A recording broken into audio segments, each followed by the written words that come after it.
Okay, John Fibonacci. Let's go back to the future. On the beautiful Animas River in Durango, Colorado.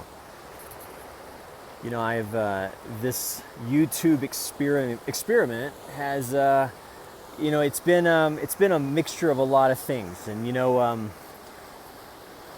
now this channel is viewed in my main 4 states are California, Texas, Florida, and parts of New York.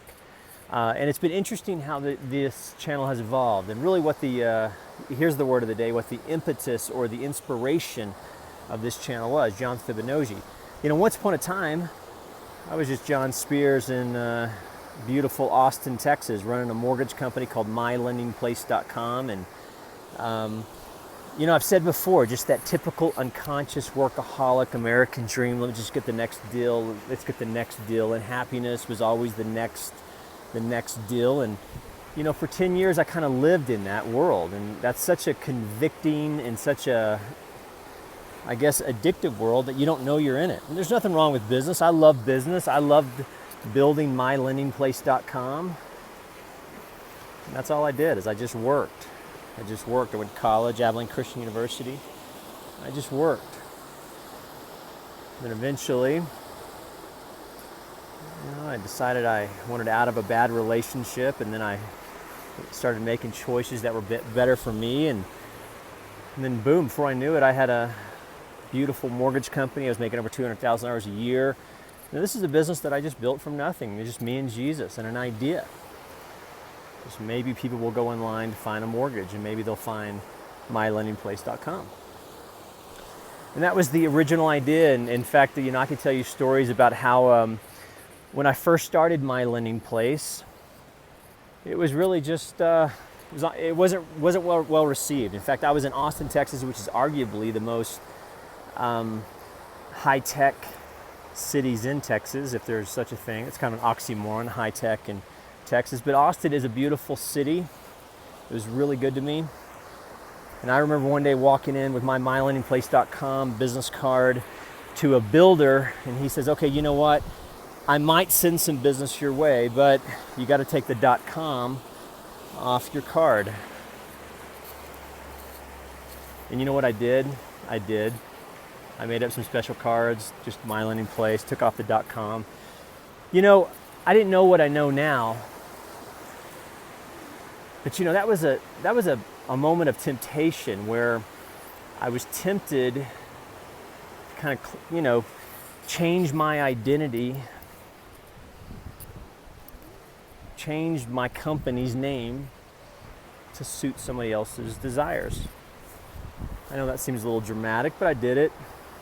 You know, that guy never sent me a single piece of business, and anyway, I'm glad he didn't, because MyLendingPlace.com started doing more and more home loans in Austin and Dallas and Houston. And in fact, I started having some interesting problems. Like one day I had like $98,000 in my checking account, just liquid saved.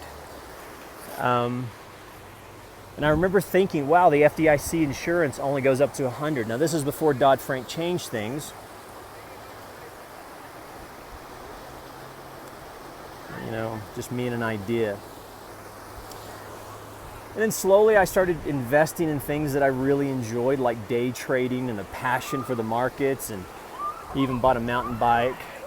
Started coming here to beautiful Colorado. And then what started as a kind of a weekend thing, I started noticing in my day-to-day life that I just operated better when I went to Colorado. So then I would sort of vacation, live in Pagosa for 2 weeks, and go back to Texas for the other. And then before you know it,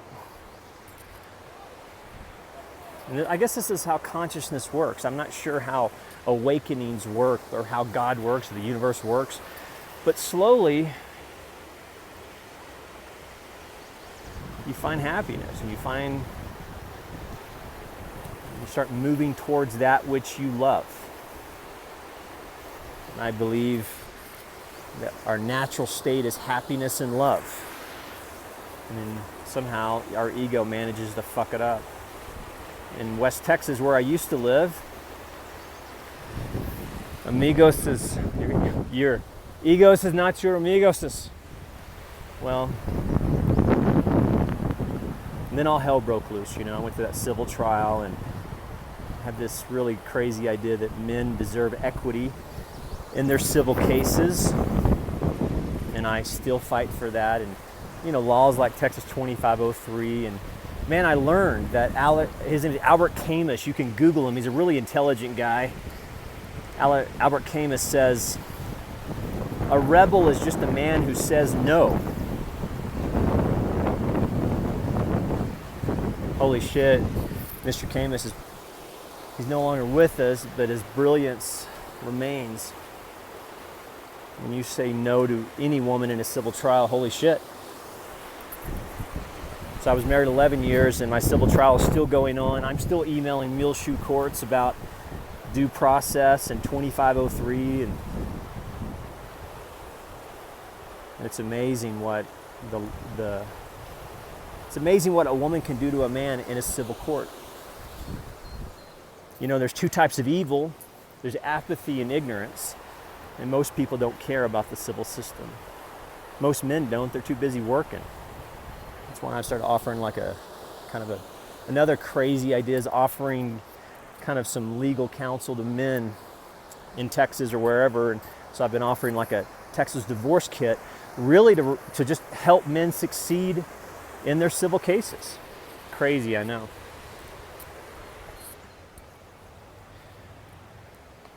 And so then I started this YouTube channel, and I decided, I don't want to go off John Spears or Jonathan Spears, because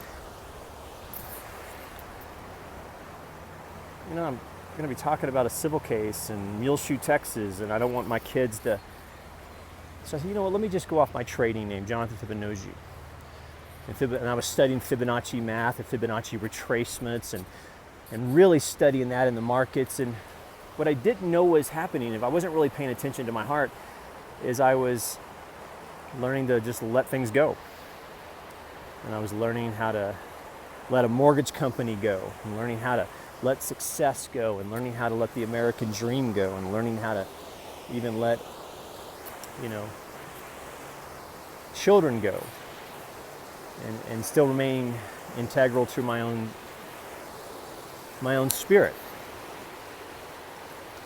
So for example, I may not succeed with Texas 2503 in Texas, or Jonathan Fibonacci may not really ring the bell loud enough that men and their families deserve equality in Texas civil courts. That may seem crazy in 2017, but in 2030 and 2040, at some point, men have to be men and put their nickels and their nuts on legacy and go, I need to ring the bell for the fathers that are coming in 2020 and 2040 and 2050. And if you have men and you have boys, statistically 50% of them will get divorced, and they need to have some representation in their civil courts. And that means that we need to be honest with what happens in civil courts and start using words like extortion and perjury and Rule 11s and equal custody values. And it's just simple math, but we have to have the willingness. I said before, there's two types of evil. There's indifference and there's apathy. And I know what you're saying. You're like, I don't know and I don't care what Fibonacci's saying. Well, I guess there's the joke, is there's two types of evil. There's ignorance and there's apathy. So this channel, one of the frustrations with this channel is I'm talking about things that there's a profound amount of apathy. First of all, there's ignorance. Like, what is Texas 2503? What happens in Muleshoe courts? What happens in civil cases? What happened with Emmett Till?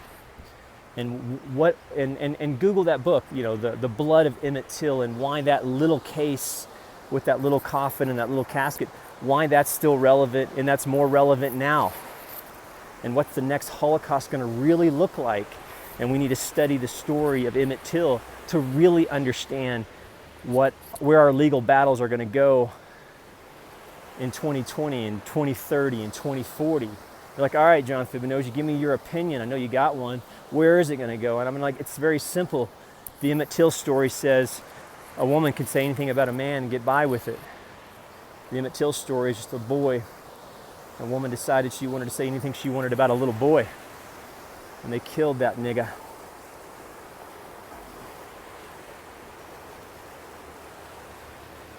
And I'm inspired by that story because Emmett Till is the reason the civil rights movement started. It didn't start with MLK or Rosa Parks. It started with that boy in a casket. And that mama looked at her boy and she's like, they're not going to do a closed casket on this. So here you go. I'm not sure how much longer I'm going to keep doing the Jonathan Fibonacci. Sometimes ignorance and apathy could even take the best of us. The things I'm talking about now, like Emmett Till, the story of Emmett Till and civil cases and equality for men, and even when Hillary Clinton said very, very nonchalantly, the future is feminine. And that needs to scare the fuck out of us because that's just like if somebody said the future is Muslim or the future is Hispanic, or if somebody's like the future is only Jewish. We're almost electing political leaders that are speaking very candidly, and we're not listening. Back to Emmett Till, that beautiful story. She's like, no, you're not going to do a closed casket. They're not going to do this and just cover it up. The rocks will cry out. So she did an open casket. And it was Rosa Parks who saw the photograph of Emmett Till. It was that photograph, that epic photograph of a photographer. I don't even know his or her name. But Rosa Parks saw that in, I believe, Jet magazine, that tortured, mangled body of Emmett Till. And it was Rosa Parks saying, on that bus saying, no, I'm going to keep my seat. And most of us will not have those moments where we really have to stand up for things that matter or things that are bigger than us. Most of us won't speak to the things that are happening in 2017 honestly. Use words like Fourth Amendment. Who's Aaron Schwartz? And who is that? What's the story of the Fourth Amendment?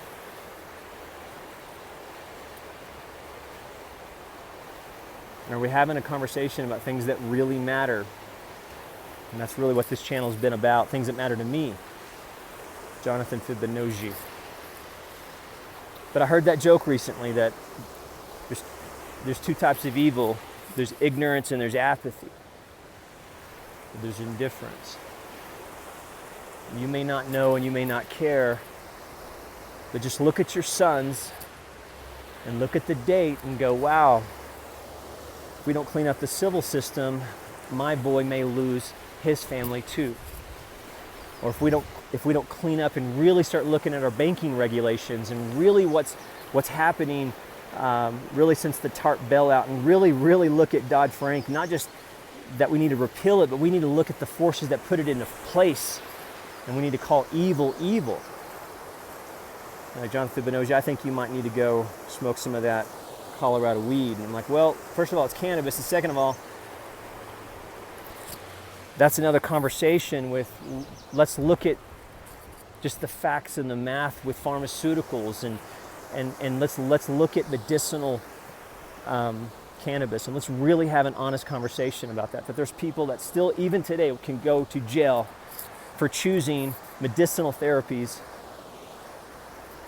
over pharmaceuticals. And look at the math, and look at what's happening with opioid addiction, and look at the numbers, and holy shit, is anybody even really having these conversations? And I think that's what this channel, if I continue, what I want it to be about. And it's a very specific list of things that I think are important. And as crazy as it sounds in 2017, watch this video in 2030 or 2040. You're like, that nigga was 50% right. We did go to a digital currency. Holy shit, the Fourth Amendment is really important. And Ed Snowden, and Aaron Schwartz, and there's a beautiful documentary called Killswitch. And it's a really good documentary about where the internet's going and how things like net neutrality need to be on our fucking radar. So there you go. Digital currencies, Fourth Amendment, equality for men in civil and criminal cases. Banking regulation, Dodd-Frank, digital currencies, Ethereum, Bitcoin, and then homelessness.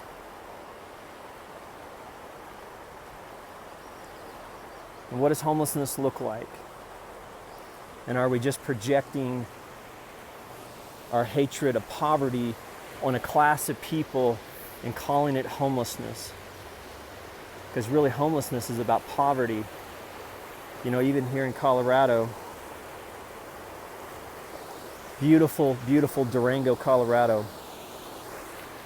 If I wanted to be able to sell a plant, I would have to get a badge.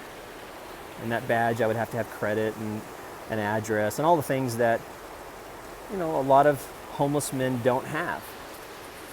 I think it's so interesting. If you want to look at the future of jobs, JOBS, if you want to really look at the future of employment, we need to really study how the federal government is testing the waters with cannabis hiring. And there will come a day where you'll have to have a Mormon temple card in Utah, and everywhere else you have to have a badge. And you know, are we having that conversation with how licensure is really affecting how people get jobs? You don't have to just get a job anymore. You have to be able to qualify for a license. You're like, well, what's wrong with that? Well, what if they decide, or what if the federal government uses Dodd-Frank and says, you know, we want to make sure we quote, air quote, protect people. Nobody gets a badge unless they have a 700 credit score. That's a very legitimate example based upon current regulations, using credit scores. There's other jobs that will ask me to send a picture, a photograph. Are we having an honest conversation about federally protected statuses? And do we really need to live in a world where you have to have a badge to sell something that you can grow in your backyard and harvest with a pair of scissors? I won't even go with Jesus and the mark of the beast, but you know, I grew up in beautiful Duncan, Oklahoma, and people who said mark of the beast, we didn't know what that meant. But if I said, yeah, some of y'all have to have a badge to go to work, well, who issues that badge? And does the 10th Amendment allow states to bypass federal regulations? And are we really going to use the Constitution? I'm going to close with beautiful Ben Carson, because some of my most performing videos have been Ben Carson videos where I was advocating for Ben Carson over Donald Trump. And Ben Carson says the best answer for America is an educated populace. I mean, this guy's literally putting people's brains back together. So I'm going to kind of close out. Ben Carson for president, Fibonacci for spokesman or VP, or maybe I just want to fly in some of those jets. But at the end of the day, an educated populace, and intelligence and consciousness, maybe a little bit of Constitution. John Fibonacci is out. You guys be good. Email me americano417@gmail.com. You know the commercial. You like this content? Drop me some PayPal. Just go to PayPal, put americano417@gmail.com. $85. Like, nigga, you made me fucking think. Like, well, thanks for your 20 minutes of your life. I hope you liked the scenery.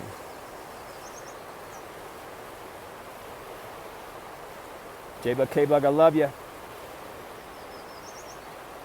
John Fibonacci.